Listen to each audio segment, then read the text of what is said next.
I'll call the meeting to order. It's 5:30. We have 7 out of 7 members, which gives us enough for a quorum, and that means there are no absences. It looks like the additions and adjustments we had, we've already taken care of on the agendas here. Basically, it's KF, policy KF, which I have a feeling will require at least 2 meetings to really dig through that whole policy. So don't feel pressured if we get close to 7 o'clock and we're not done with it, or even 6:30 for that matter. Did everyone look at the minutes from the last meeting? Anyone want to make a motion? I move to accept the policy committee meeting minutes from November. Second. Any range seconds? Any comments? Corrections? All right, all those in favor? Opposed? Abstentions? None. Okay, 7-0. Who seconded that? Randy did.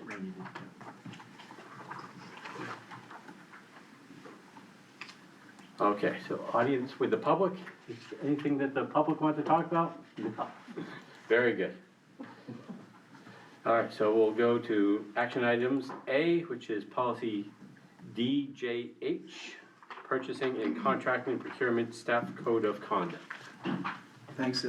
It's literally just an affirmation. There was no change in the policy with the sample policy.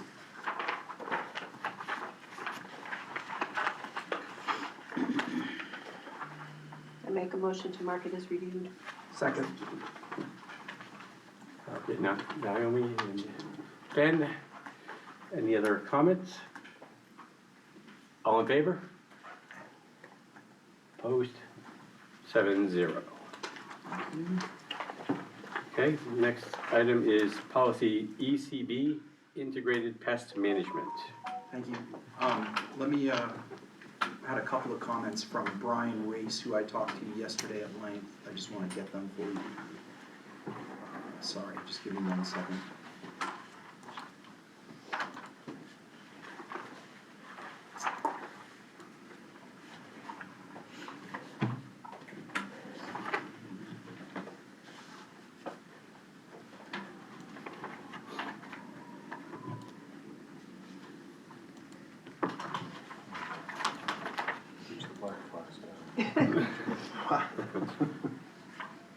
So I think that the biggest things were that there's a spot that says that sorry, I had so many of these going this week that I just want to make sure I'm telling you the right thing.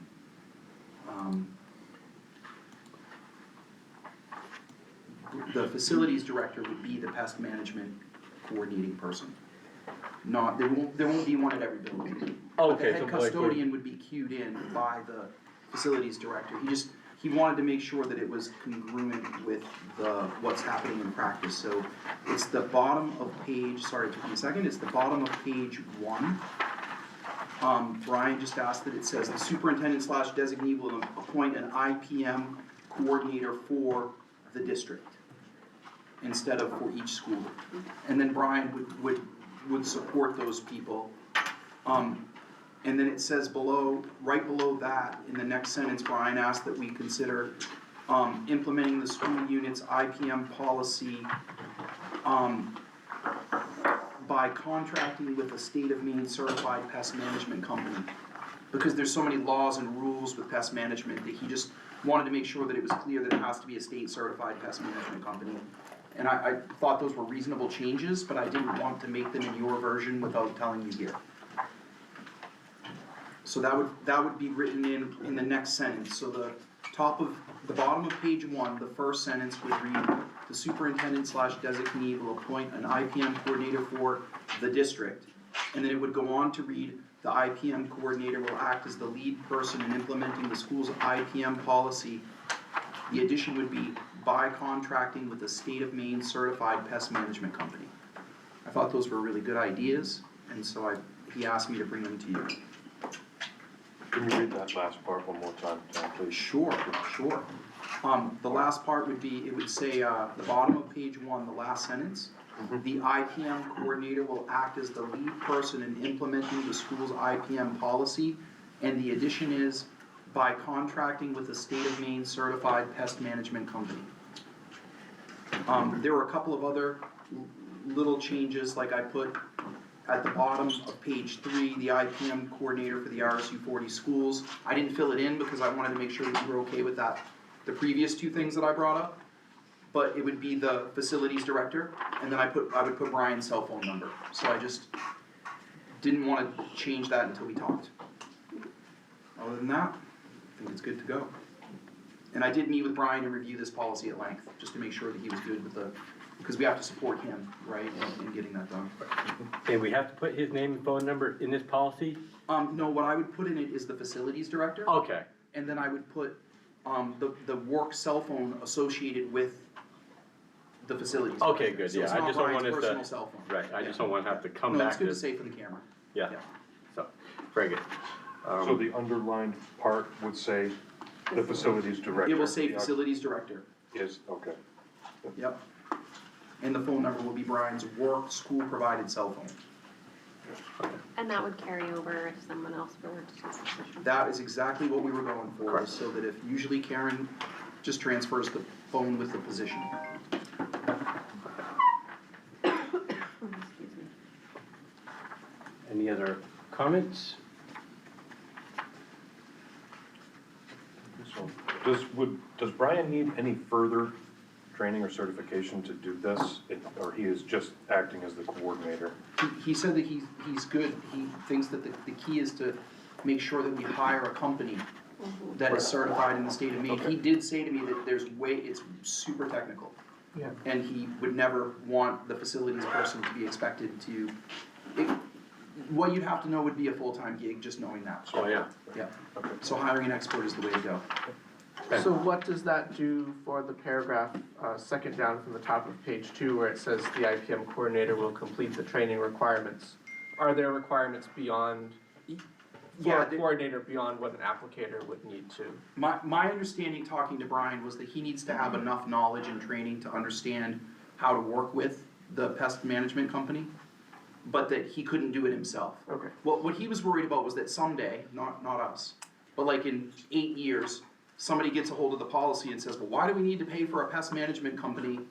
Just have the facilities director go out and spray the grounds, which to a layperson would make sense. Brian wanted to make it clear that there's two roles here. Yeah. One is to have enough knowledge to know what you need to do, and also enough knowledge to know that you don't know all the ins and outs and specifics. What the stuff is to Right. you. Yeah, And getting all the data sheets and all Yeah. that stuff, the Right. OSHA required, okay. Right, so Brian needs to have enough training and knowledge to know how to manage it, but he doesn't have to do the application himself, and he wouldn't be comfortable doing that, and he thinks that would be, it's important to outline in the policy that there's two roles here. Yeah. So no impact to that language? No, thank you, Ben, that was a great question, I appreciate that. And this is, the statute on this has been around forever. Yes. Oh, yeah. This goes way back, it's kind of like ghost policies, it's always there, school boards don't get involved in it, or maybe Yeah. there's a question on a problem or something, but it's been around forever. Yeah. On that, so this is just a standard policy. Anyone would like to make a motion? This will have to go up to first read. Thank you. Make a motion? Make a motion There you go. with suggested edits per Brian Brace to send to full board for a first read. I think that's fine, you good? That- Is that a motion, that- Rachel? Yes. Thank you. Just Second. making sure before I take it in. And Randy seconds it. Any more comments? All those in favor? All right, 7-0. Thank you. Okay, the next policy is one that we tabled from last month, policy FAA memorials. Yes, so I think one of the things that we wanted was to have some time to think about it. And then the other question was, what does it mean by general scholarship fund? And I think that what we should discuss is amending it to be, if people want to make a donation to a scholarship fund, that I didn't love the word general myself, so I thought it was great to be able to say, like, for example, when my grandmother died, we made a donation to the Stearns High School Music Department for a scholarship for Yvonne Ambrose for the music department because they had a life-changing experience there, literally. So I want to make sure that people can do that. And that was my sense of what you all wanted. So I think that what I would recommend is that you could just change the language to say something like a scholarship donation, a donation to the scholarship of their choice. Right? And if they want to create a scholarship, then there's a process for that we can do separately. I think it says that in the second paragraph from the bottom. You know, just a sec, I'm just, I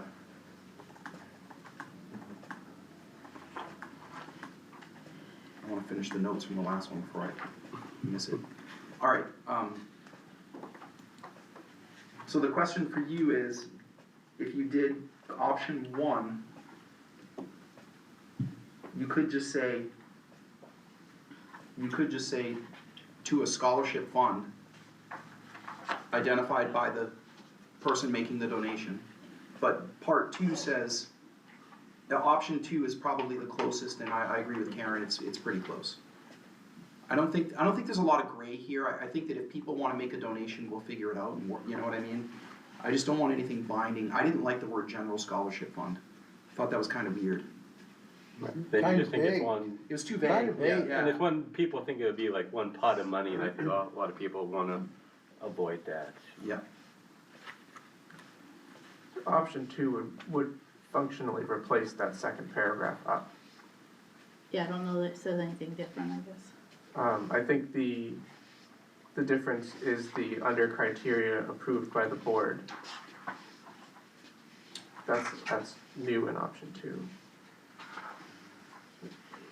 Sorry, Ben, which paragraph would it replace? The second paragraph up paragraph. from the bottom on the first place where it says memorial scholarships may be accepted. Yes. That is basically the same language as option 2, except option 2 includes in its first sentence additionally the phrase under criteria approved by the board. That's a good point. So are you recommending redacting the paragraph right below it, below option 2? Take that out? If we Adopt option 2? I mean, if we choose to adopt option 2 instead of just marking this as reviewed, then we would have to, because we'd have 2 paragraphs that say almost the same thing, but not exactly. Yeah. I think, although I'm less sure, it sounds like the option 1 paragraph might be in lieu of that second to last paragraph as well. But, because what our current policy has is basically the second option less a little bit of additional text.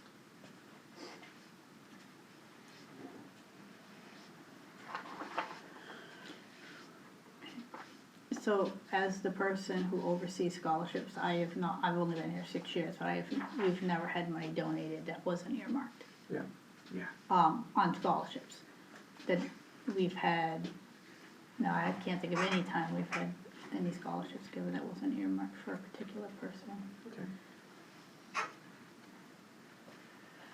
So is the question whether or not the board needs to approve it? Because basically that's the difference between option 2 and the paragraph below it, right? Right. Okay. Well, I think the difference, sorry, well, I was just saying, there's another blue mark on the second page too, which plays into what we're gonna be talking about later on when policy KF comes into play Yeah, too.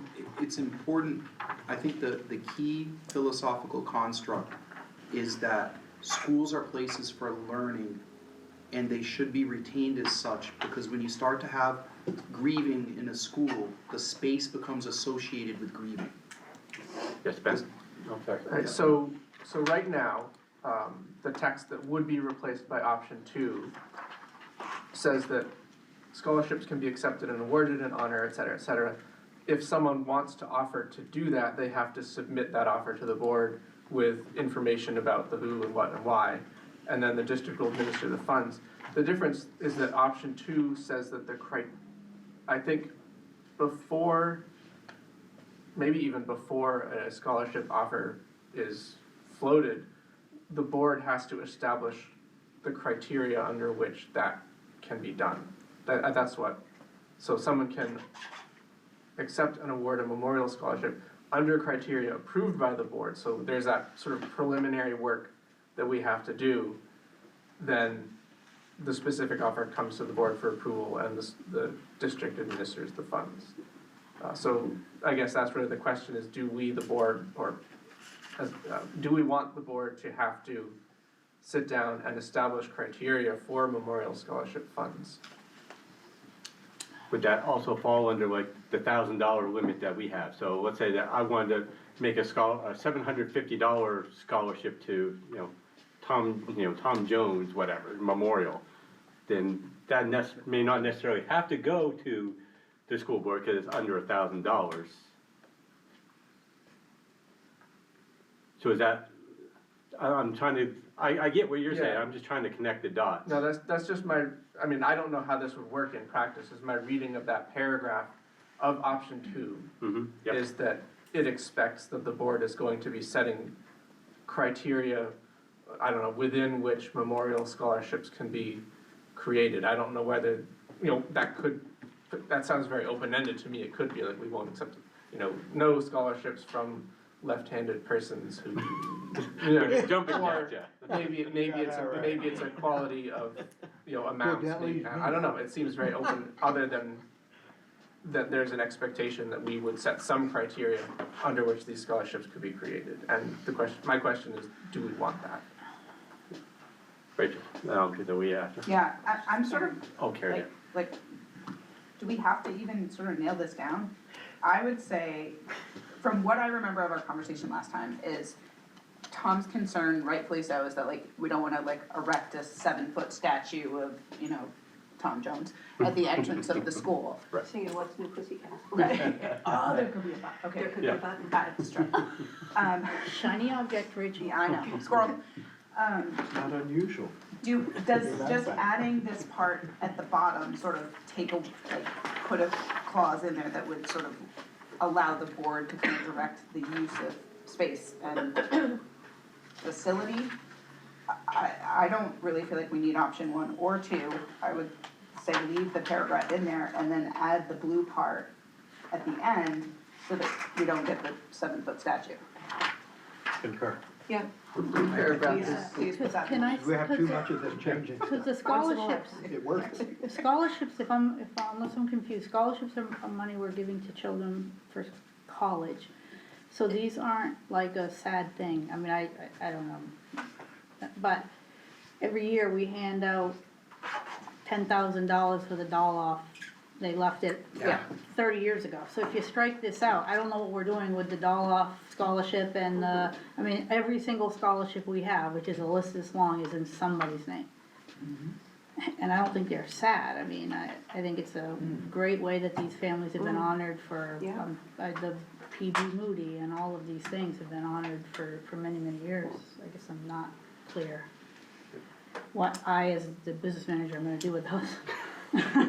So do you feel like we need the And they're detail of invested. option 1 and option 2? Or you I don't just- want you're sort of like I- agreeing with, Well, I'm concerned families may not donate, and the families who have donated, what do I do? I mean, so these are ongoing scholarships, so they're self-funded, right? They're in trust, or we're only allowed to spend the interest, so the principal stays.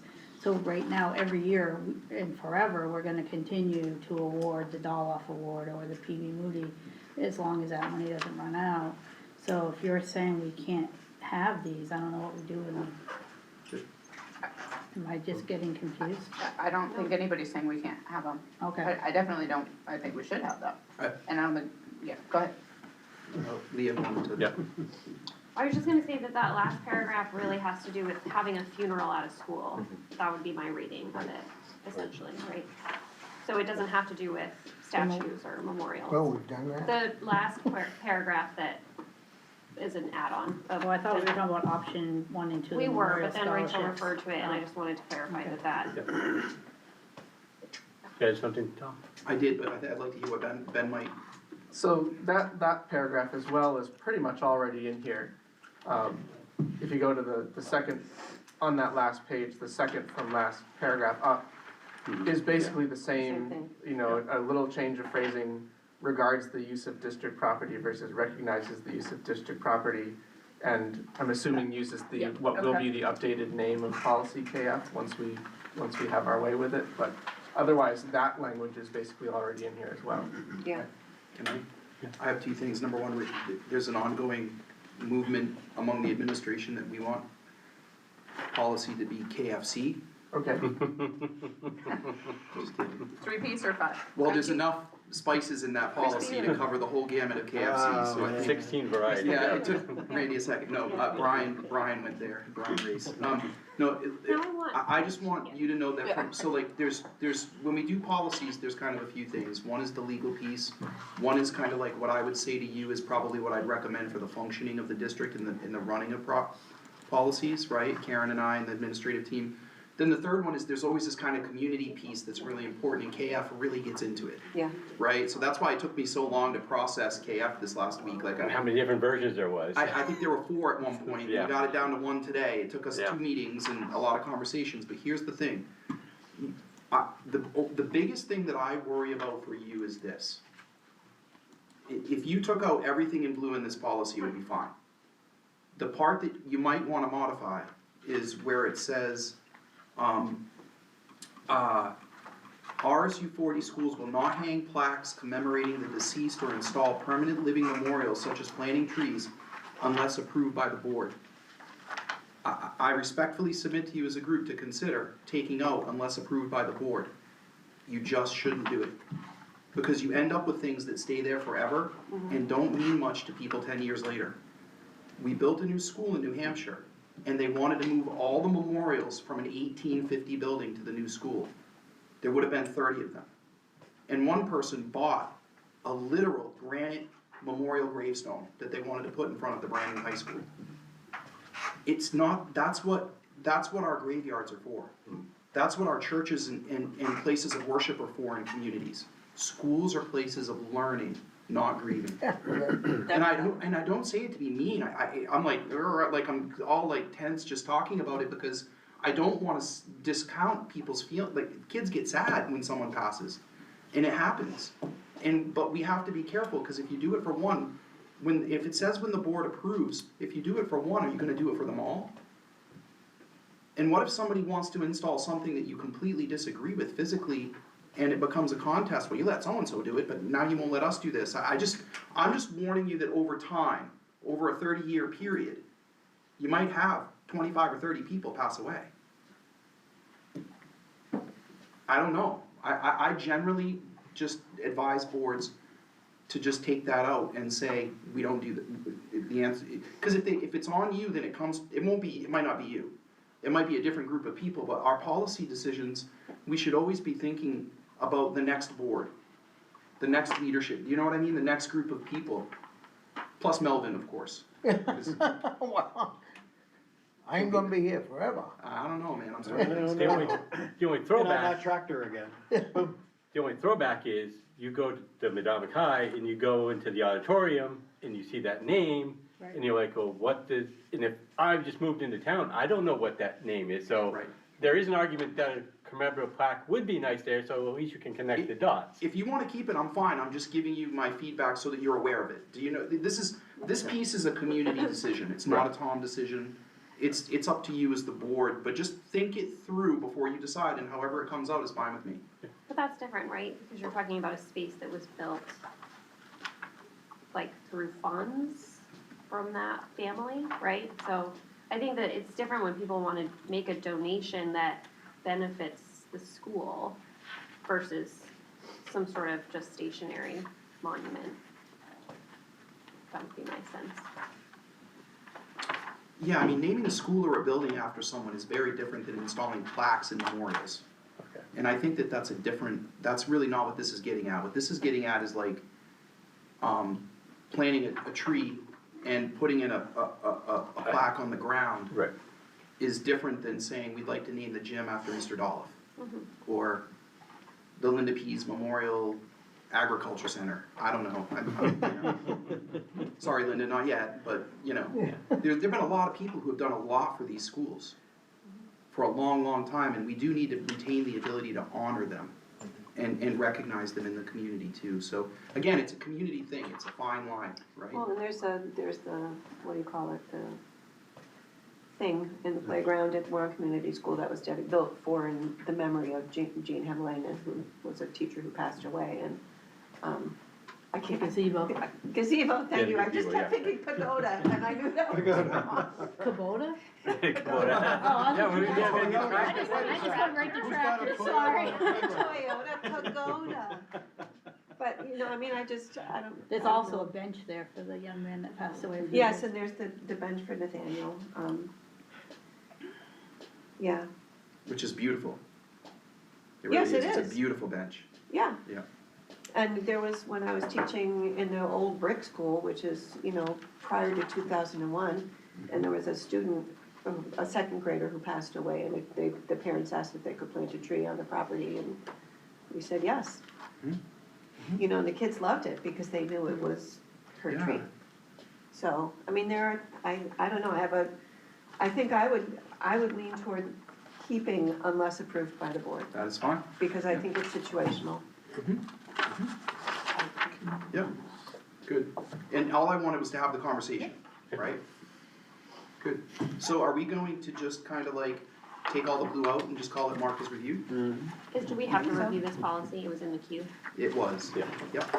So, yeah, if we're going to do that, the only change I would suggest, and I don't think it's one that requires sending it on, is making sure that, the paragraph that refers to policy KF uses the correct, the updated name for that policy. Oh, it really is just gonna be KF, we were just having fun. No, I mean, Right. Subtitled in the original text, use of district school facilities, but we're calling it community use of school facilities, I think, from here on out. So we wanna make sure that's up to Yeah. date. And home relations, yeah. Yeah, and I assume that we would wanna keep the updated cross-reference to EBCA versus EBC. Yes, thank you, that was just about to mention that. So community use of, just tell me again, Ben. Community use of school facilities. Thank you. So, I would agree with you, Ben, that you don't need to send it to the board to accept those minor Right. corrections. That's mine, yeah. So I'm marking this as reviewed? Do we have a motion to make it, mark You it? finally got there. I move we mark this policy reviewed. Okay, made the motion, and second? Second, go ahead, no, it's Timothy. Okay, Tim, second? Hang on, Karen, did you grab that? I just put this in the policy.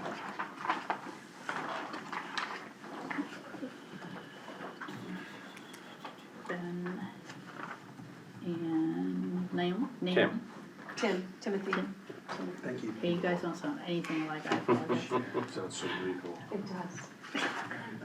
Sir Timothy. Any further discussion? All in favor? 7-0. Okay, the next policy is policy GCFB, professional staff hiring. Hang on just 1 second.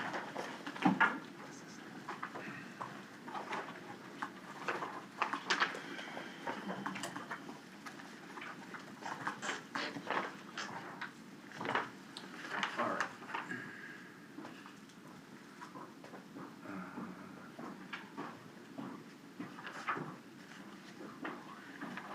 Thank you, Rick. So this one had, these are just legal updates. This was pretty, what it's changed to is congruent with what I'm used to seeing. What it was what I was used to seeing before.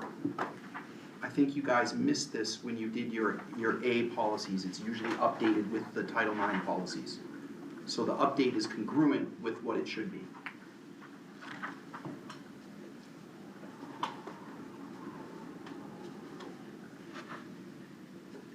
Oh, sorry, Ben, yeah. I guess I'll just open this up with a question.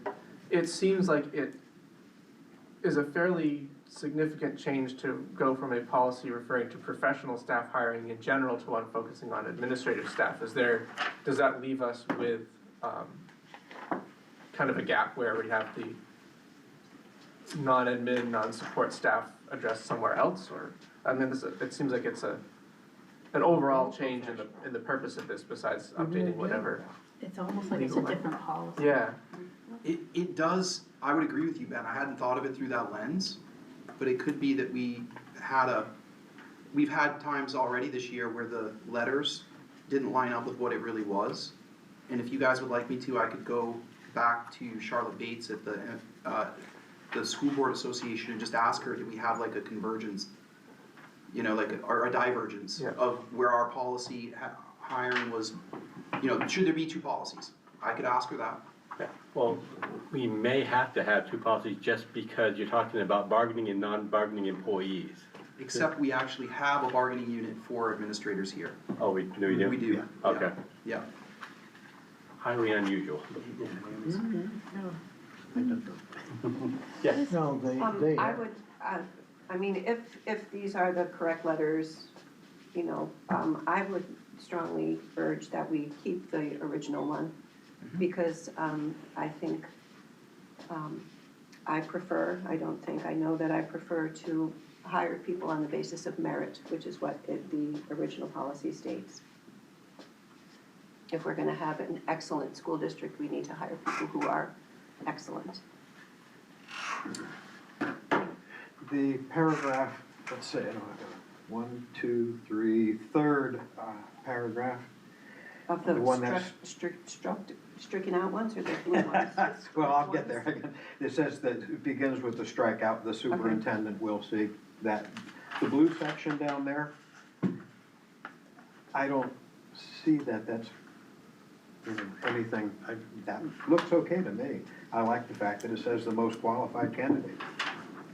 But again, comparing it with what's above on the basis of merits, I kind of go along with what Naomi says. I would mark this reviewed. I don't think we need all the other stuff in here. I really think this is two different policies trying to do two different things. You know, one is really just talking about hiring, and then the blue text, it seems like it's really focused on non-discrimination in hiring, Right, which is like an in the entirely EO, separate legal and practical realm. And, you know, for instance, this isn't my original noticing this, but, you know, there's a section where it talks about how members of the board are involved in the hiring process, and that is completely absent in the blue. Like, that would be a pretty significant change in how hiring is conducted, unless these are talking about two separate things, and there's no reason, like, the blue text doesn't overwrite the existing policy because it's accomplishing something entirely separate. This seems to have a lot of the same language as policy AC. yeah. Yes, they are, if you look at the bottom, again, like I said before, what I've seen in the past is that when you do your A policies, this policy is updated to be congruent with those A policies. So I was surprised when I read the original version and compared it to the what's in blue. They were completely different. If you'd like me to, we could table this. And then bring both policies And back up? well, I can go back and find out if there's there is a point to the professional staff hiring as teachers. Right. Administrative hiring is a different, I mean, I think we probably need two policies, but there's also a component of this that, and again, this is local choice, right? That if you wanna have two, everything that's in blue in this is in the law, right? So that's not it doesn't matter, like if you have it in the policy or not, we have to follow it. But what you don't want is one policy that's different than your A policies.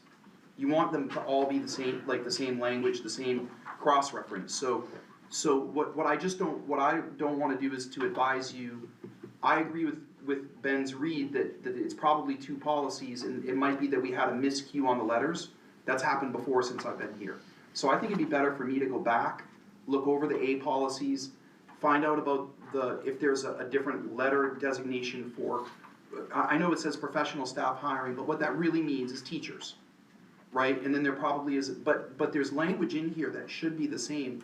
So for example, I would recommend that you adopt prohibition of discrimination language in any hiring policy. Because that's just Law. It's law. It's like you don't ever you wanna have that in your, it's already in your A policies. Sorry, in the A policy. Right, you're just making the policies in your manual, there's no distortion in the manual. That one policy says one and one says another. But I'm not like, there's a lot of language that's crossed out for the purpose of this conversation that's really good language too. We might be able to do one policy that covers both groups. I'll move that we table this sorry. No, that's okay, it was more, that's sort of what, I feel like we're trying to like turn an apple into an orange, like, and Yeah. it's not, like, we're not, like, we crossed out all the words and made it a completely different thing, so I Yeah. would agree with tabling it, Okay. and I wanna see more, and feels fun. So I'll move that we table GCFB until we can figure out the source of the discrepancy between our original language and the updated language. Can I make a request to see sample policy separate for that, for this specific, to see the sample versus our policy? Because this is so different, it seems like if we're gonna start like looking at policies and adapting them to different positions, then I think it'd be good to kind of have Yeah. all of the information. Yeah, you mean like have it be yes, I'll tee this up in a way that will work for you to be able to process it better. I'm susceptible to reading something that's been crossed out and then seeing the paragraph below as a replacement for that paragraph and an insinuation that they relate somehow, and that's not what's happening in this.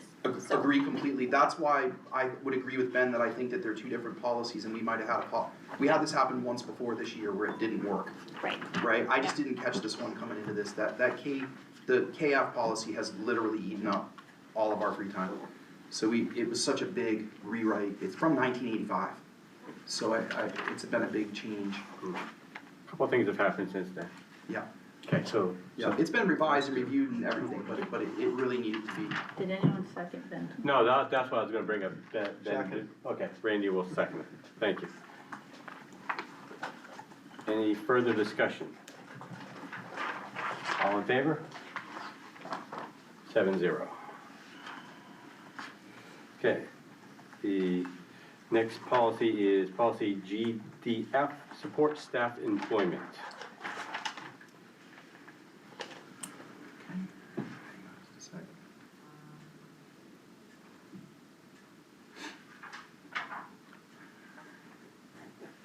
Oh, sorry, Ben. It's just like, this is what I would expect an update of the previous policy to have looked like, you know, to Right. actually do the same thing with some changes to language. Yeah, and again, notice it references AC, Right. which is important because that keeps your manual tight. Yeah.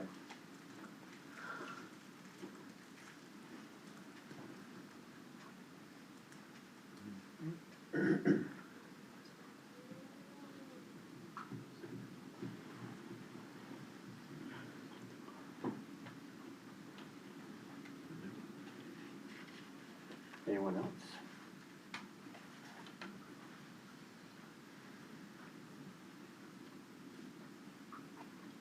I make a motion to accept the blue version of policy GDF. Make a motion for a first read? Right. Yes, yes. Thank you. Okay. Second. Question. Yep. On the second blue part, Second paragraph? second paragraph of the blue part, it mentions, nurse hair and the law care, blah, blah, blah.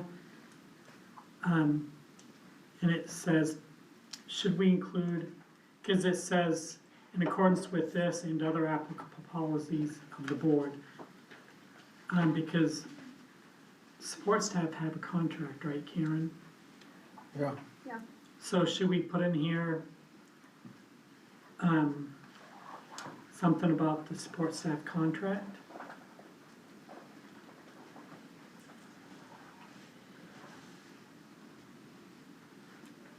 I think it's okay the way it is, because the contract is its own, you have to follow it. I think it's okay, Danny. It's a good question, though.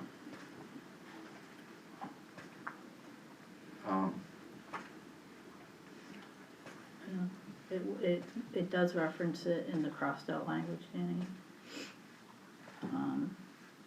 Any applicable provisions in the collective, I mean, there are support staff that are, well, they would be, central office staff, for example, is not in the collective bargaining agreement, like my staff.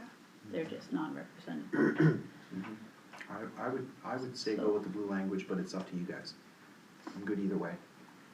Because ultimately, you have to follow the contract by law, so it doesn't really. I could go either way on this one. I think it's a great question. Does say as are necessary under the law, implying that any legal requirement that may or does exist has to be Okay, yeah. known and followed. And the contracts are filed with the PELRB, so they're binding, yeah.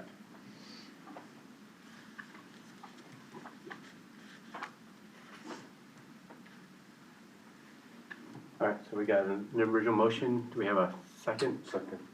Okay, Tim, Okay. second.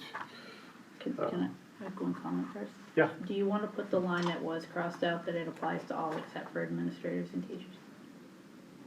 So you narrow it down. I always like policies with definitions.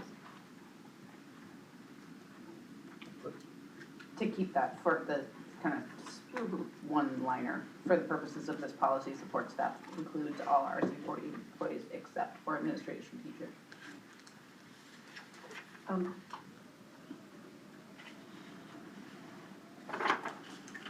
Isn't that what, I mean, is it, I think the last, the third blue section seems to be stating the same thing, but from a different point of view. Doesn't it?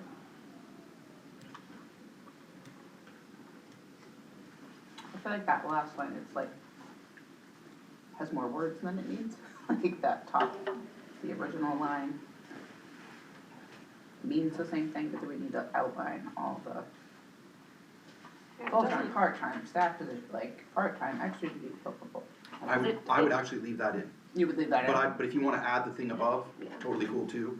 But the reason why is that it clarifies that this applies to coaching. Right. There are all kinds of part-time and extra duty, and honestly, I wouldn't have thought of that, Okay. right? So I was kinda like, Yeah. wow, that's a good idea Yeah. when I read it. Okay. So just a thought. Do I think it really changes practice either way, Rachel? I Probably really not. don't, Okay. yeah. But it's kinda nice to have it be clearer. So would we add that to, add the, for the purposes of this policy back in before this policy applies to full and part-time support staff positions? Do we need both? Yeah, just have them both. For the last one, you know? I don't care. I suppose the for the purposes would have to be the last line because it would be referring to support staff being stated without definition in the current last blue paragraph. But we're like nesting definitions. It's a bit recursive.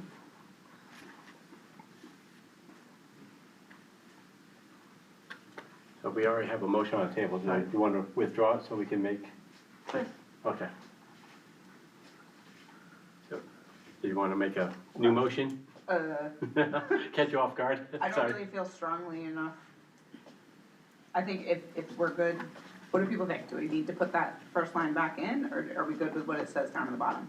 I don't know, I would ask I Karen don't- what you think. I guess I don't, I'm just trying, from what my staff does, I'm just trying to understand, is this policy, Tom, just to say that everybody except teachers and, or let me say it the opposite. Teachers and administrators have to go to the board, nobody else does. Is that the point of this policy? Yeah, again, I think the first sentence really kind of says the purpose of it. Non-instructional position is created or becomes vacant, every effort is made to fill that position with the best candidate. But that's true of teachers and administrators, so I guess I'm trying to, Yeah, I get understand how you. this delineates those and why. Yeah, I mean, I think that the second paragraph kind of says, for me, I feel like what's in blue is perfectly fine, but I'm fine with adding the sentence before if that's the will of the group too. I only give you pushback when I'm concerned about either something that you may not have thought about in the future, or something that I'm concerned about with legality. Other than that, it's a community. Do you know what I mean? Like this, neither of those sentences trigger a concern for me with those two issues. So I'm No. fine with leaving it in. No, that's why I was asking, so if the purpose of this policy is to make sure that we always get on the agenda a motion for the board to, I forget what the action item's called, Danny, help me out, nominate a teacher or an administrator, is that the purpose of this? Is to say all others don't need to be, or is this policy for something entirely different? My understanding of the policy, it's basically saying this is how you hire support staff. Okay, then I guess I don't care. Yeah, it's not, that was my, The best candidate. yeah, The you're best just saying like, we're gonna candidate. hire the best We never- candidates and, yeah. Right, I guess Support staff never went for I don't the know board. why they're excluding administrators and teachers, because aren't you gonna hire the best candidate, and rather Yeah, I they're don't know, administrator, 'cause- teacher, or? Alright, Yeah, second paragraph is basically, if I'm reading it right, saying the board is not going to act individually on all of these support staff hires. We're saying now, that's the superintendent's job. They're gonna set the procedures, superintendent's gonna, employ, promote, fire, that, we're designating that authority. correct, whereas with administrators and teachers, you Yeah, cannot. right, yes. That's what I was trying to understand. Why wouldn't we keep our policy and just add in the, bit about it applying to coaching and other extracurricular, part-time, extra duty positions? You could do that too. It's always fun to throw that wrench in at the end Yeah. of a discussion. Yeah, yeah, I mean, again, these are, as we review these, this is just what the difference is between the current policy and what the MSMA recommends. The bottom line is I have to hire these folks and make sure that my team follows a process and gets the best possible candidates for those positions. And I don't have, there hasn't been a logistical or practical concern with that since I've been here, but I've only been here for a little while. Yeah, it's just, it's on the rotation, so that's Yeah. the only reason why it's up. Ben? I really think we can just make use of the blue text as presented, as long as, Karen and all the relevant people know what a support staff is. We can even go without a support staff is everyone who isn't an admin or a teacher, because it's, I think we can have faith in your knowledge of who is what and who does what. Then perhaps we should take out non-instructional, because I think all the ed techs would, I don't know, I'd have to defer to Julia, but I I would agree with think you, those would be Karen. instructional staff, I for agree with sure. instructional staff. And that is a bulk of that is a huge percentage of our support staff, Yes. our ed techs. So Karen, are you proposing that it would say, is the policy of the board that when any support staff position is created instead of non-instructional? I mean, if I had my druthers, I'd go with the original policy, but I'm just a business manager. I'm fine with this. I don't know, is the intention of that, cause ed techs are instructing under teacher guidance, so it's not the same as the, But they're in a completely different kind of place than a coach is, or a extracurricular, extra duty position or whatever. I mean, we could say, it is the policy of the board that when any support staff or non-instructional position becomes vacant, we can include both of them. Because I view ed techs as being just a kind of a different little bubble also. So here's the thing, I really do wanna make sure we have enough time for KF. And I think that there's not a problem with this policy and practice for the district. What I would recommend is that, flip a coin, keep the original language, take the new blue language, I'm good either way, it's going to work either way. Right? But just remember, support staff is a group of people. There's a collective bargaining agreement for a lot of them, but not all of them. But on a practical level, the administrators know what support staff is, right? And they know the process that you don't approve those people and that we manage that, right? And that both the struck through and the new language addresses that, which is I think once we've whittled this down for a little while, that's the purpose of the policy, is to say, Tom, get this done, right? Yeah, I think what we probably want from the blue for sure is maybe the first, it's the policy of, maybe not. But in the second paragraph where it's talking about what the board is designating to the superintendent, it's develop such procedures is added, as is evaluate and accept resignations. So I think that's worth keeping in. We could go so far as to change the non-instructional position to support staff position in the introductory paragraph of the blue, and then replace this policy applies with our current for the purposes, assuming that I'm correct in understanding that the support staff referred to in this policy are everyone who isn't an admin or a teacher. Yeah. whether they're under a contract or not. Yeah, I think Okay. they are, yeah. That's So, how I would take it as well. all right, so I guess I can make a motion Oh to, goodness, hold on, Ben, let me get ready to type. Oh, sorry, I Yeah. have one more question. Yeah. I wanna clarify and clearly state, the blue is from the MSMA stuff, right? This Sample wasn't like, policies. Yeah. just The what sample, we yeah. thought, okay. Yeah. I assumed it was, but I wanted to make, I was like, maybe I should just clarify, yeah. all right, I move that we, Danny had a question. Oh, sorry. Yeah. Well, under cross-reference, the blue, the AC, we need to add and affirmative action. Okay, hang on. Oh, it's part of the title.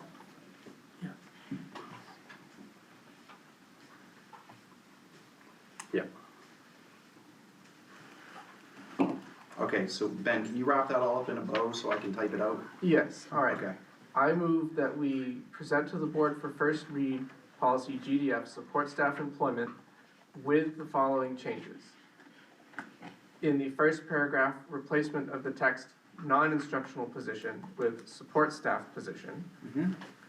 And then striking the third paragraph, this policy applies, et cetera, and replacing it with the current text, for the purpose of this policy, support staff includes. Thank you. And finally, making sure that we're using the current title of policy AC in the cross-reference. Okay. I think that's it. I gave up, I'll get it off the video. Yeah. We're good. Do I have a second? Second. Okay. Any more discussion? All those in favor? 7-0. Okay. Thank you, everyone. So the next policy is that JEA, compulsory student attendance. Yeah, JEA. A lot of this is generally semantic. A is kind of important because of the mental and behavioral health. And some of these are legal updates. The definition of education disruption.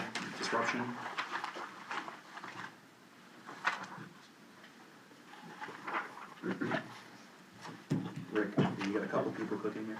Oh. But I don't know who went first, so I'm just, you can take the point. Page 2. Yeah. Exceptions to the compulsory education, attendance, crossed out, AB, and then you have the 1, 2, 3, 4, 5 under it. One actually should be more of, I don't wanna say an introductory sentence, but I think 2, 3, 4, 5 should be 1, 2, 3. B, a person who has reached the age of 15 years or completed grade 9, comma, and semicolon. Sure.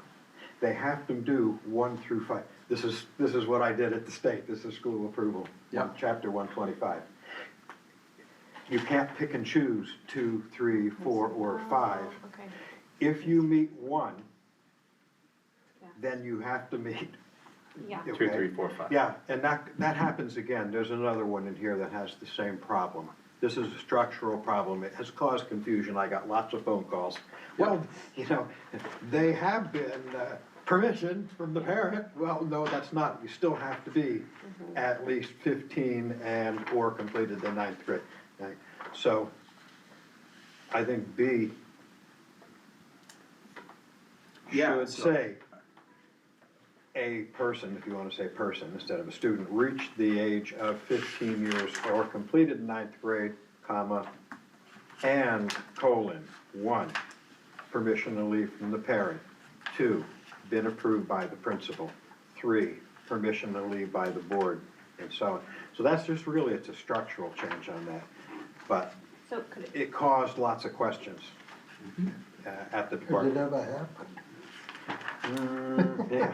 I hadn't in a while. I know, so do you wanna change a person who has met all of the following criteria, maybe, would make you want to read that as a full comprehensive list rather than, I just think that, I think it would be best just to reach the age of A, a person who graduates, B, a person who has reached the age of 15, et cetera. And then 1, 2, 3, 4, under, those are the conditions to be. Of course, you could add lots of things to make it even more clear, but I mean, that makes it clear according to the statute by doing something like that. Anyway, that was, and actually let me see, since I have that, got that up. Under D on page 3. So is it D? Yeah. Hang on just a I second. guess A, equivalent instruction alternatives are as follows. A person shall be excused from attending a public day school if the person obtains equivalent instruction in 1, private, an approved Yeah. private Agreed. school, 2, a recognized school, 3, home school, 4, any other manner for the board. So again, this is just a structural change, but it makes it a whole lot easier and there's no confusion. Well, I meet 2, but not 15. No, you hit that one. It's A, B, C, D, and then you meet the criteria under it. That's my suggestion. That's what I'm Just here to be the friendly reminder that many kids are not in the custody of their actual parents, so I think the verbiage of parental responsibility should be updated to guardian or Well, that's what something it was. of the like. It's adult responsibility for school attendance, and I think that it seems like the previous language was more in line with that parent or guardian. Right. And then we switched everything to parent, and I think it'd be better to keep the So I'll just more- put a note, change to parent/guardian. Yes. Sure, yeah. Yeah. Needs, I got it. needs to be. A lot of kids Just live an with adult, because grandparents. that could be some random 18-year-old kid. Yeah, Well, sure. yeah. I sat for a long while on page 1, in the first blue, under the paragraph under the first blue title that starts out, although not required to enroll. I reread that sentence so many times and said, there's gotta be a better way to say this. We have an explanation here, statutory. I can tell you why, because this was made while I was there. I know, yeah. Kids go to homeschool. I'll say homeschool. Kindergarten. Student goes to kindergarten at age 5 and really is having a bad time that first week of school. They don't like it. The parents might be someone who will say, oh, that's all right, don't go today. You can go Friday or Thursday. And we found that students would start school, they would have difficulty, and the parents would just stop sending them. Well, why would they do that? Because they're not 6 yet, they're 5. They don't have to go. So the teacher's struggling with the class, trying to keep everyone nearly the same place, but the kid's not showing up. So what it's saying is, if they're not gonna be coming to school, withdraw them. We have to unenroll, yeah, okay. You can't force a child to attend school. It says, required to attend school. No, the kid can leave school and fill out a homeschool form if they want.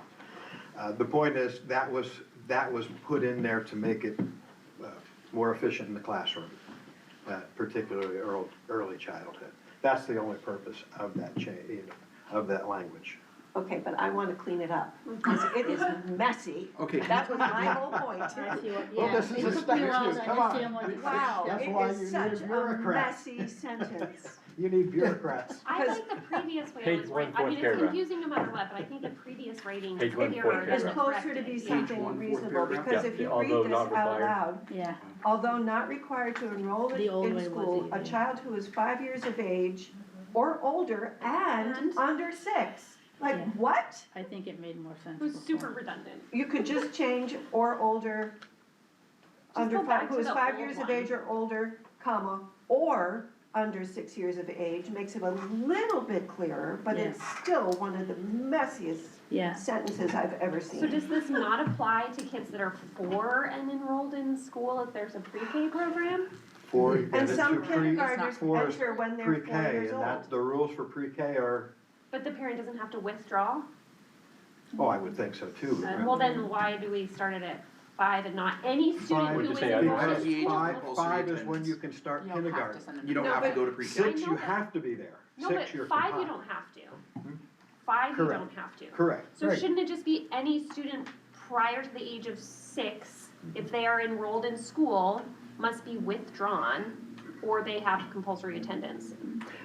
I wasn't, It's state Oh, sorry. statute, that's the exact wording from the statute right It, there. that's my Yeah. legal thing is going crazy right now, like, I think that language is literally the state statute. It is. yeah, it is. Well, let's It make is. the state sound a little smarter. What would you propose? I'd Yeah, love but to we hear it. changed it, so which one is the state statute? No, again, The the blue. blue, what's been taken out, I would just change the word "and" between the words older and under, and just put "or" in there, because they're Yeah. 5 years Yeah. or older, or under 6.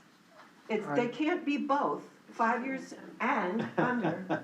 so you could say Only 5 on the years first, of. fifth birthday. I mean, that at You- least helps You them could a also little say bit. 5 years of age and under 6. That's how it was before. That Right. sounds That's good, fine too. It gets to the same thing, Hold on, but in a much more reasonable way. I agree, sometimes the wording is so bad, Oh, I agree with like you, we- Naomi. They just like, But I don't understand, when was the statute written?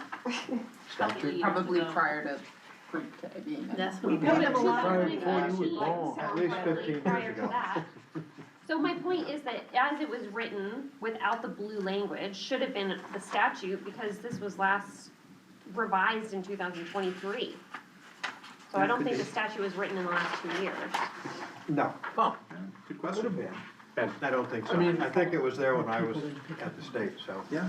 The current blue text, even though I grant you, Naomi, that it's very clunky and difficult to read from a human standpoint, if you're a lawyer or a mathematician, it's actually the most efficient way to define the specific range that they're talking about, which is, someone whose age is greater than or equal to 5 years, but less than 6. Wait, Just use symbols. Can we I'll just read say that?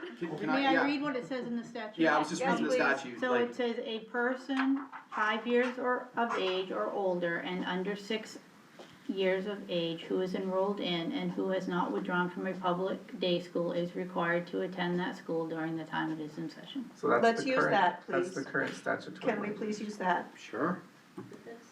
That is what, That's it's what's on- closer to the blue, actually, yeah. Can we That's what the please use that? statute is. Let me see. It's not the blue and it's not the black. It's like green or purple or something, I don't know. So there's more, so I'm pasting it, I'm working in a Google Doc so I can share it with Karen and Kayla later. But I just wanna make sure you understand that the law says, the policy, the way it's written with the blue is trying to tell people what to do with what the law says. There's a difference, right? So, and the difference is that,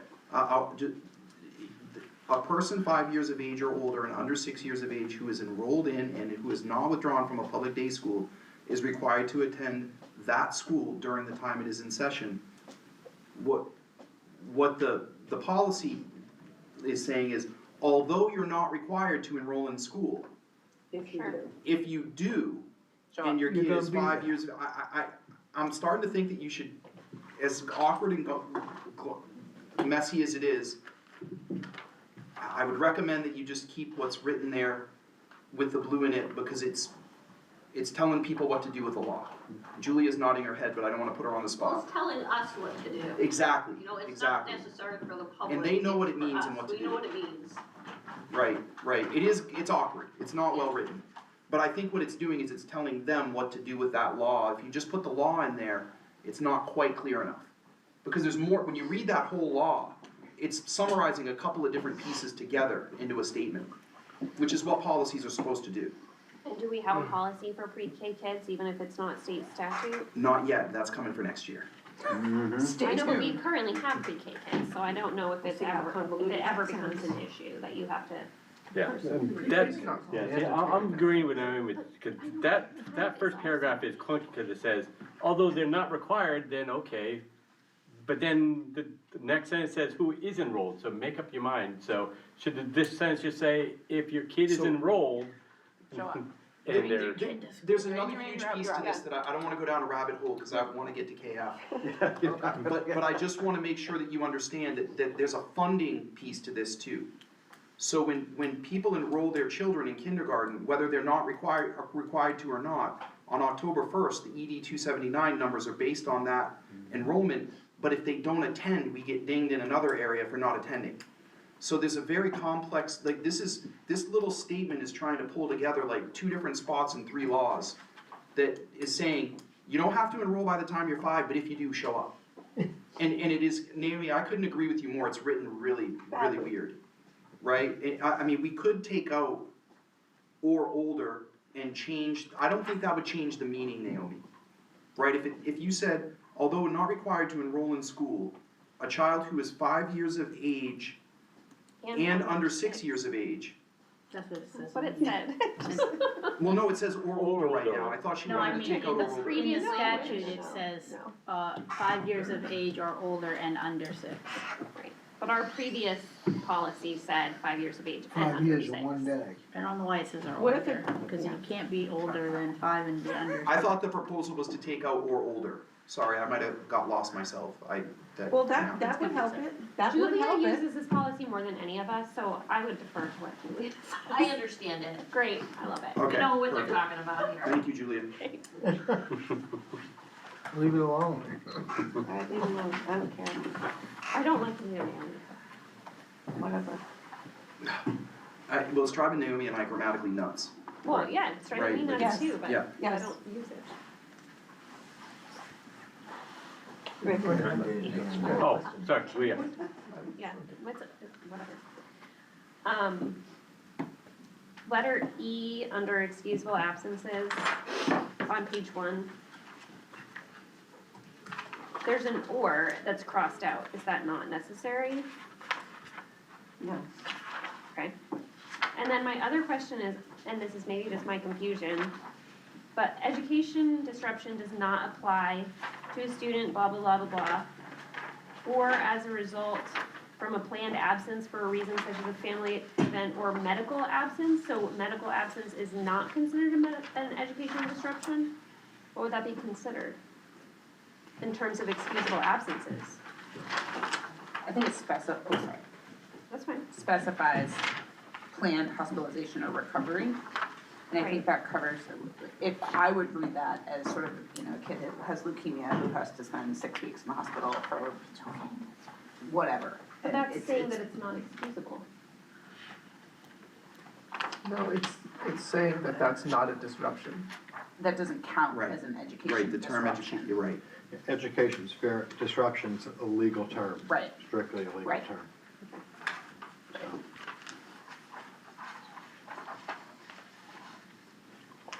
So, when Noah broke his foot snowboarding and he was out for quite a while, the term education disruption would not apply to that.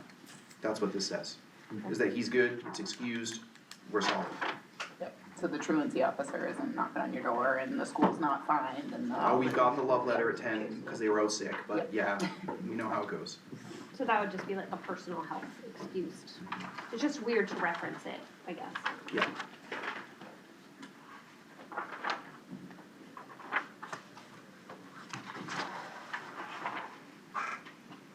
And you got the recommendations that Randy put on the grammatical, I did, I got Okay. everything, because I went into it, I made a Google Doc and just went nuts while he was Okay.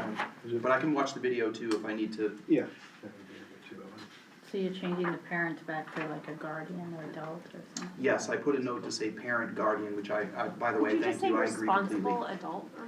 We No, usually say no, parent slash no, guardian. no, It's no. Parent too broad. slash guardian. yeah, Too yeah. bad, cause you'll have, My crazy 20-year-old cousin says I'm gonna go do this. Right. Well, I know, but they're not listed as I mean, you can't, if you don't have a legal right to do something, then but a guardian would have a legal, Right, guardian Yes. would, a yeah. Yes. rando Yes. I adult would not. understand, but you're not gonna go to a school and show up and just be like, I'm a responsible adult and I'm gonna make decisions for a student. Let me show you this cool movie called Ferris Bueller.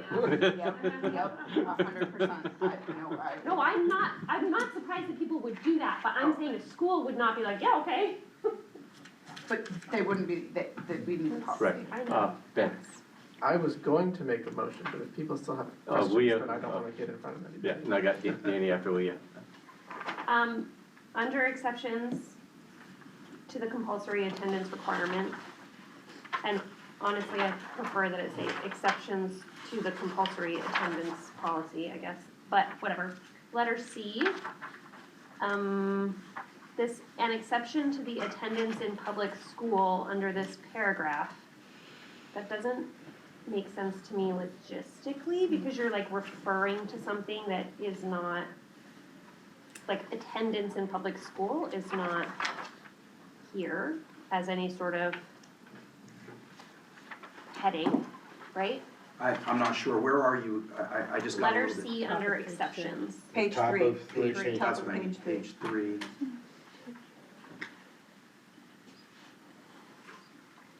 An exception to the attendance in public school. Just that compulsory attendance law was referred to something specific.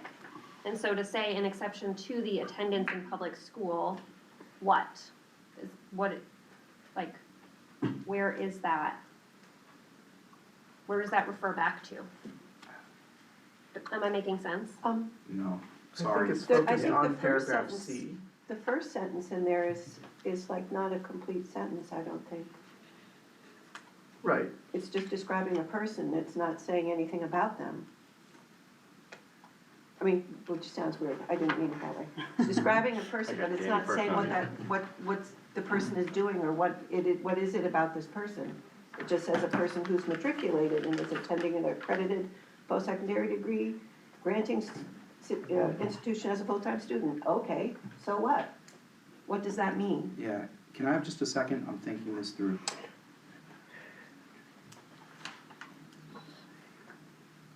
Does it make sense that it doesn't make sense? There's a mistake. so, yeah. But also A, B, C, and D is a list of persons who are exempt. Oh, that's Therefore, true. That's true. exception, a person who Thank you, Ben. graduates, a person who has, a person who's matriculated, a person who's enrolled. So But- that's fine. Yeah, Okay, but my point is that it referred to the compulsory attendance law, and now it's referring to attendance in public schools, or public school. Is that the law, has that been, what does that refer back to?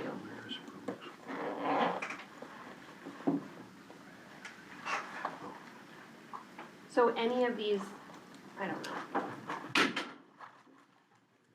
So I have to look at it in context, so it's under the heading of the exceptions. Yeah, And as Randy said, a person who graduates from high school before their 17th birthday, an exception is a person who has reached the age of 15 years or completed the 9th grade and obtained permission to leave school from that person's parent/guardian in the future, been approved by the principal for a suitable program of work and study or training, obtained permission to leave school from the board or its designee, and agreed in writing that the person's parent and the board are to meet annually at 17th birthday, when the person is excused for the, or, I think, I don't really understand the question, because it's going through steps. I'm sorry, Leah, I'm not trying to be difficult, I really don't understand. I get it, but, but the exception is to the compulsory attendance law. that She just wants to know you why have to that's get crossed out. approved. Yeah. So why are we replacing compulsory attendance law with attendance in public school? I don't know the answer to that. Why MSMA chose to use that language instead of, But that's MSMA language. I don't know. I'd have to look up the law and look up whether or not the law has changed from compulsory attendance law to attendance in public school. I haven't specifically Okay. looked that up, like I wouldn't be comfortable. Okay. I generally trust Charlotte at the MSMA, she does a fantastic job, I've known her for almost 20 years. But I don't know the answer to that question, and I can find it out if you'd like me to. I mean, if it's just an edit from the MSMA policy, then, Or anything in blue usually comes from MSMA except for this KF policy. okay, Cause that is going to be, if we had, there's a lot of local stuff in there, right? Like local, we got to the point where we were like, we just need to talk about this, right? Cause it was so big. Danny? Just mine's really simple under the cross references on page 4 at the bottom. It's not homeschooling, it's home instruction program.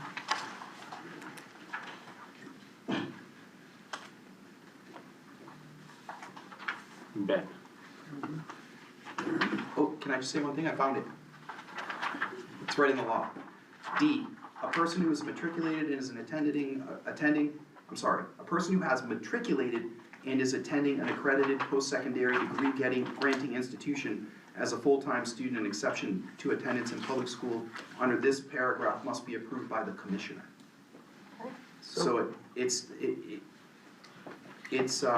I gotta tell you, this law, when you look through it, it is long. And I think what they're trying to do is to make it practical for someone like Julia to know how to be on the practitioner side in the policy. And I think that you could probably, based on what I'm seeing in the law, I'd be happy to ask Charlotte, but I think you could use compulsory attendance as the title of the law, but you could use that interchangeably with school attendance, right? The terms are kind of universally accepted, but the law doesn't define those terms. You know, sometimes they define it explicitly. I can't see it yet, but it's really long, so it's a great question. Tom, in that section you just read, did it say to the attendance in public school, or did it say to attendance in public school? It said, let me see, it's under exceptions. Yeah, You said it was D. Yep, it's number 2 is exceptions. Attendance at school shall not be required of the following. right, Letter- but I mean The same specifically the paragraph. the Well, I'm paragraph looking at about a the person law. who's Yeah, do you want me to matriculated. read you that again? Yeah, I just wanna know if in the paragraph about a person who's matriculated, it says an exception to the attendance in public school, or if it says an exception to attendance in public school. Yeah, so, I'm looking at the sample policy in the MSMA database and it says to. But To. no the, so I think if we To strike the. the, that becomes grammatical and stops Thank you. driving Leah up the Stops wall. confusing. great, great, because what I'm reading in D in the law is that this is designed for somebody who's going to college during their high school age. Right, so you have, yeah. Yeah, like, well, I know quite a few of them. Yeah. Yeah, kids that take college courses in high school or just stop going for particularly their senior year. So in areas that have close access to a university, Yeah. it happens a lot more often than you think. Yeah. But yes, Doogie Howser too. Like, why are they talking? Who would go back to high school to get some more if they're already matriculated to a college? I have a recurring. Now I And now does it understand. make sense? Yeah, Now it it took me a makes little while to. sense. So what was the change? I'm sorry, I Take hate out to ask, the in but- front of attendance in public school. Okay, An exception to attendance in public school under this paragraph. sure, okay, got it. I'm good. Sorry, it took me a second. Phew. Usually Leah and I are pretty in sync, so it was kinda hard for me to not be able to follow her. I appreciate you saying that I wasn't making any sense. Well, no, you were, I just couldn't follow the thing, but it's so long, and when you see the law, you can see how they're trying to make it more practical. Yeah.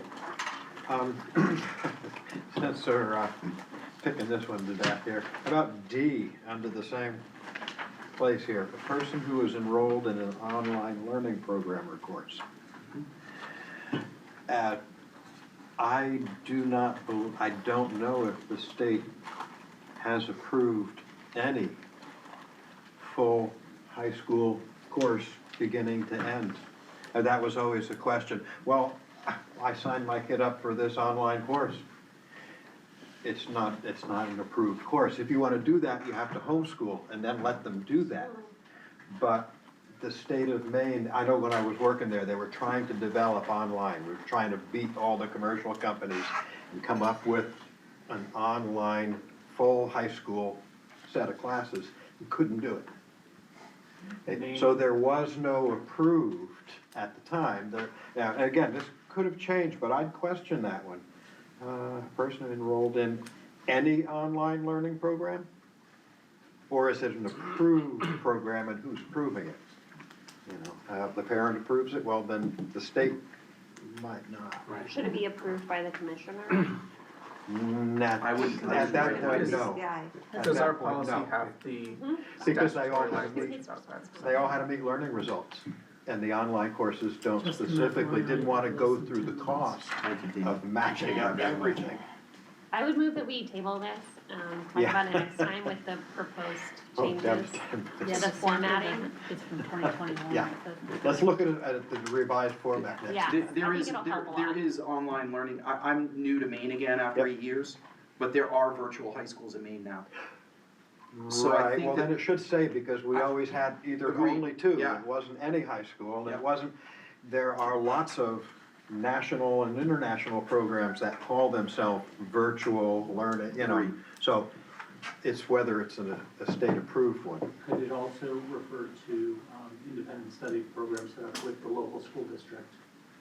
The approved online courses in lieu of, Oh, yeah, oh, yeah. I they're would not say, But that wouldn't be, I'm guessing, full high school program. It is I- kind of a I'm not vague sure. sentence, isn't it? Any on an AB day schedule, it could be that they're out every other day. yeah, I would say we should definitely make sure that our language is mirroring statute on this. I second Leah's motion to table. Okay? Sounds great. Further discussion? Could you guys just email me a bevy of questions about this policy so I can go through I and? would just like to see Randy make his edits to the formatting, because I think that that will help a lot. Sure, sure. I'll go through and tweak it up, and I'll work on this piece about the online school. We're gonna have to wait on KF, because we need Yeah. more time than we have. Yeah. And that's okay, this is good. Good conversation. So we got a motion on the table, all those in favor? 7-0, okay, Karen, did you get that in there? I was working on the policy. Do okay. we wanna talk about it at all, understanding that we're gonna have to table it? Sure, I can do that. Is that the last one? I'm Yep, still yeah, that's the making a last one. note in Yep. this, Who did the first and the motion to table? It was Ben. And Leah seconded moved it? and I seconded. Oh, yeah, we in that. Yeah, that's the last policy that's on the agenda, so. I'm just putting a note to myself, like, look, That- Who did the compulsory student one to table though? That was Ben and, We Yeah. have made the I motion, made the Ben motion, Ben second. seconded oh, I it. thought that Yeah. was the KF, sorry. No, I'm so confused. I'll work on that piece about enrolled in an online learning program or course, and I do wonder, should that be approved by the superintendent, the principal? What's the approval criteria for that online course? That would be the state, the Department of I Ed. thought They so, wanna see, right? they wanna see that everything matches learning results. Yeah, the learning Whether we results, care about right, the learning right. results anymore or not, that was the problem with these companies that were coming out with these high No school one would ever programs. want that They couldn't position. match it up. They couldn't say this meets learning result. I do This- not want that job, just for the record. It never happened, that's why. Yeah. That's why it Yeah, 'cause never there's a happened. virtual school. All right, I'll work on this. I'm really curious myself. So it'll be good for me to learn. And Ian, if you have any ideas, I'd love to talk to you about, you probably know quite a bit. No, we had students who did credit recovery through online learning platforms through the guidance office. So it was on a piece-by-piece basis and an individualized learning plan with the principal, so Okay. there were other pathways. So what happened with KF was kind of what just happened with, this was smaller. KF was a lot bigger. So there's a number of things. If you look at when you read the policy, this is what I'd recommend. If you read it and you have questions, email them to me so I can work on them in advance. That will help me to prepare for the meeting. Like this policy that we just went through, Randy, if you had just fired me off an email and said, hey, Tom, can you look into these 3 things? I'm happy to do the work before we get to the meeting so we don't have to table if I can avoid it. But I'm also happy to do it after. It's just more efficient if you email me questions in advance. If you give me a couple of days, I can call whoever I need to. I'll call Charlotte, and in worst case, I have to ask an attorney, but I prefer to start with Charlotte, because Charlotte's great, right? You could start with school approval at DOE. You can start there too, yeah, Yes. school approval, I mean, yeah. what they're going to answer you is what the department's ADA is Right, backing. right, right, good point. And it So- will cost you.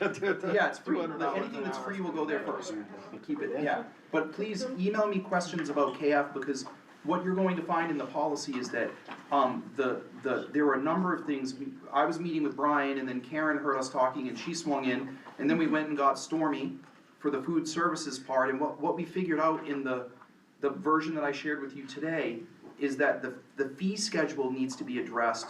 The food component was a whole can of worms, which is now in there and straightened out, like if people wanna use the kitchen when they're using the school. Don't use can of worms in school kitchen in the Oh, thanks, yeah, Pop-Tarts, there's a whole box of Pop-Tarts. What do we have for lunch? I don't think we can use that either, cause I don't know if those are on the list, but anyway, I think that the gist of the whole thing from beginning to end was just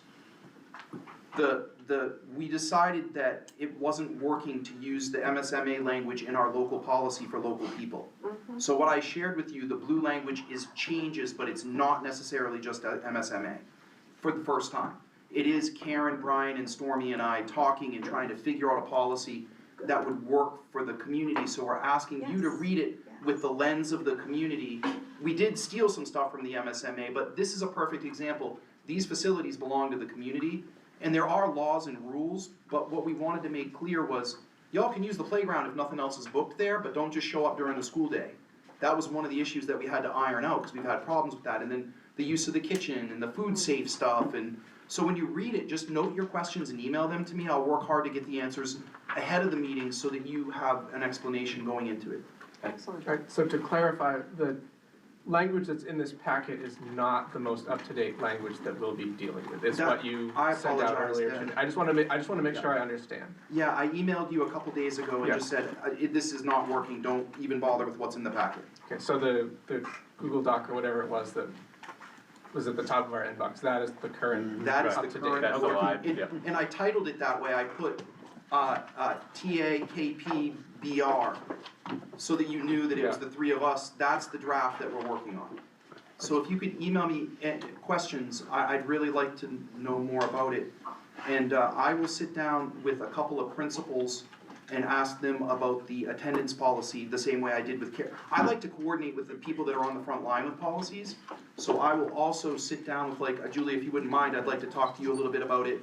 We'll kind of go through it, and I'll ask Linda and Josh too for the upper level, so we get like the scope and sequence of people that have to interface with it, because overarching policies for the district sometimes are tricky for the whole group, right? Like what you need at kindergarten looks very different than a senior in high school, so I'd like to just check in with Linda as well, so I'm glad we tabled that, because I think it's a good idea to make sure it's gonna work for us.